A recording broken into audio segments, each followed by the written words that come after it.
आज दोस्तों हम संगीत की कलाओं के बारे में चर्चा करेंगे। ललित कलाओं में विद्वानों ने 5 कलाओं को माना है।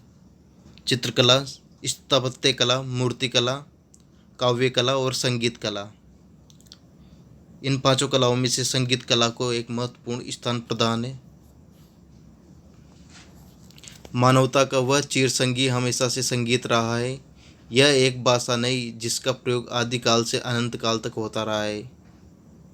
शायद ही कोई ऐसा होगा जो संगीत से प्रभावित ना होता हो, वह चाहे नगरवासी हो, ग्रामवासी हो, बच्चे हो, वृद्ध हो, किसी भी उम्र दराज के व्यक्ति हो।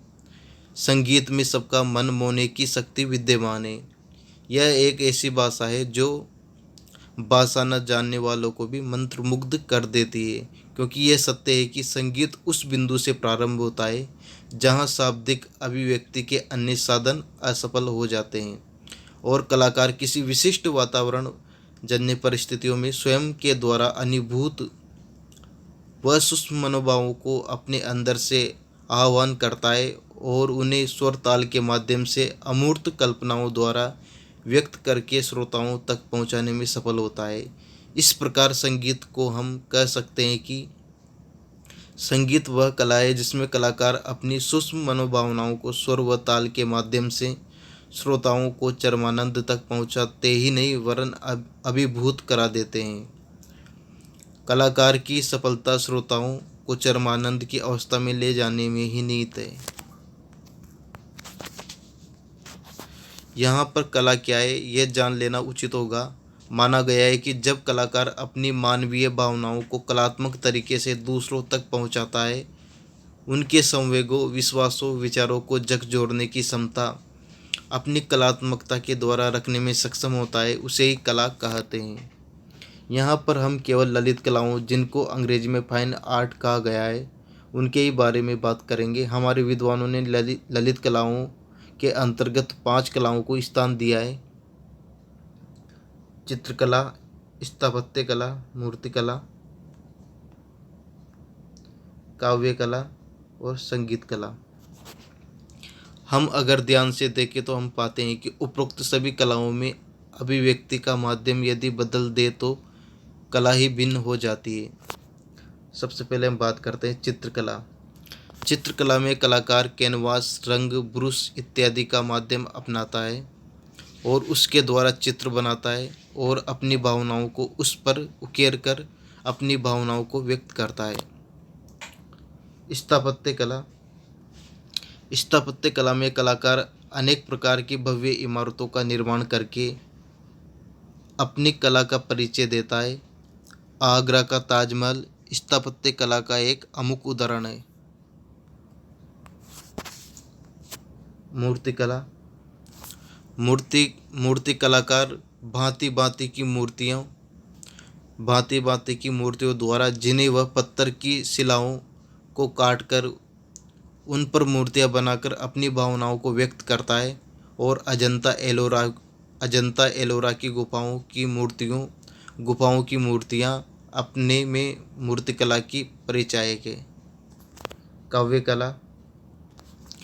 काव्य कला में भाषा को कलात्मक तरीके से प्रयुक्त करके अपनी कला द्वारा अपने भावों को कवि व्यक्त करता है। जायसी का पद्मावत, तुलसी की रामचरितमानस, मैथिली शरण गुप्त की सांकेत, हरिवंश राय बच्चन की मधुशाला इत्यादि इसके उदाहरण हैं। परंतु इस कला में श्रोताओं को भाषा का ज्ञान होना आवश्यक है, अन्यथा श्रोता उसको समझ नहीं पाएंगे। कवि भाषा में विभिन्न अलंकार, छंदों इत्यादि का प्रयोग करके अपने मनोभावों को सुंदरता व कलात्मक तरीके से प्रस्तुत करता है। संगीत कला। जब कलाकार अपने सूक्ष्म मनोभावों को स्वर और लय के माध्यम से श्रोताओं तक पहुंचाने में सक्षम होता है, तब उस कला को संगीत कला के नाम से जाना जाता है। इस प्रकार हमने देखा है कि मनोभावों को व्यक्त करने का माध्यम बदल जाने मात्र से कला का नाम बदल जाता है। उपरोक्त 5 कलाओं को ललित कला में स्थान प्राप्त है, परंतु यदि हम ध्यान से देखें तो हम पाएंगे कि संगीत कला के अतिरिक्त सभी कलाओं को माध्यम स्थूल है, अर्थात उनके माध्यम को हम देख सकते हैं, छू सकते हैं, नाप तोल सकते हैं। चित्रकला हो या मूर्तिकला, स्थापत्य कला हो या उसमें ढेरों स्थूल वस्तुओं की आवश्यकता होती है। यहाँ तक कि काव्य कला में भी लिखित भाषा का प्रयोग होता है, और वो भी वही व्यक्ति उस काव्य का आनंद ले सकता है जिसे उस भाषा का भली प्रकार ज्ञान हो, अन्यथा उसके लिए वह कला व्यर्थ ही रहेगी। अब यहाँ पर अगर हम संगीत कला को देखें तो हम पाते हैं कि इस कला में केवल दो ही माध्यम हैं अपनी कलाओं को व्यक्त करने के लिए, पहला स्वर और दूसरा लय। अर्थात संगीत कला में कलाकार अपनी भावनाओं को व्यक्त करने के लिए केवल स्वर और लय को इस प्रकार प्रयुक्त करता है कि कुछ ही मिनटों में वह अपनी प्रेक्षित भावनाओं से श्रोताओं को आनंदित कर देता है। बिना शब्दों के प्रयोग के भी केवल स्वरों और लय के द्वारा ही एक छोटे से बालक को ठुमकने पर मजबूर कर देता है और एक वयस्क की आंखों को अश्रुपूरित कर सकता है। अर्थात कुछ ही देर में श्रोताओं को चरम आनंद की अनुभूति दिलाकर परमानंद की प्राप्ति में सहायक हो जाता है। जबकि संगीतज्ञ के पास केवल सुर और लय, यह दो ही घटक या माध्यम है, और ये दोनों ही माध्यम निराकार है। अर्थात स्वर यानी ध्वनि जिनको हम देख नहीं सकते, केवल सुनकर महसूस कर सकते हैं, और लय अर्थात समय जिसको कि हम छू नहीं सकते, केवल महसूस कर सकते हैं। इस कारण से हमारे विद्वानों ने इन पांचों ललित कलाओं में संगीत कला को सर्वश्रेष्ठ माना है। संगीत कला को परिभाषित करने के लिए कह सकते हैं कि जब हम स्वर और लय के माध्यम से अपने मनोभावों को श्रोताओं तक पहुंचाते हैं, उस कला को संगीत कला कहते हैं। पंडित सारंगदेव ने अपने ग्रंथ संगीत रत्नाकर में संगीत को निम्नलिखित दोहे से परिभाषित किया। गीत वादम तथा नृत्य त्रय संगीत मुच्यन्ते नृत्य वाद नुग प्रोक्त वादुनुवृत्तिच्छ। अर्थात गायन, वादन और नृत्य तीनों के सम्मिलित स्वरूप को संगीत कहते हैं। अर्थात गायन, वादन और नृत्य ये तीनों कलाएं एक दूसरे से संबंधित है, या यूं कहें एक दूसरे के अंतर्गत हैं, परंतु इन तीनों कलाओं में गायन को सर्वश्रेष्ठ माना गया है। इसका कारण यह है कि वादन में यद्यपि स्वर और लय ही माध्यम होते हैं, परंतु वाद की तो आवश्यकता होगी, और वाद निराकार नहीं है, उसका आकार है, स्थूल है, बिना वाद के वादन नहीं हो सकता। नृत्य में वाद भी आवश्यक है और साथ में गायन भी, तथा संपूर्ण शरीर की आवश्यकता नर्तक को होती है।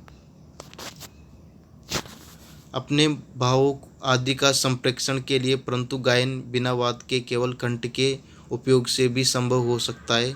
भावों का संप्रेषण भली प्रकार संभव है, अतः इन तीनों कलाओं में ही गायन को सर्वश्रेष्ठ माना गया है।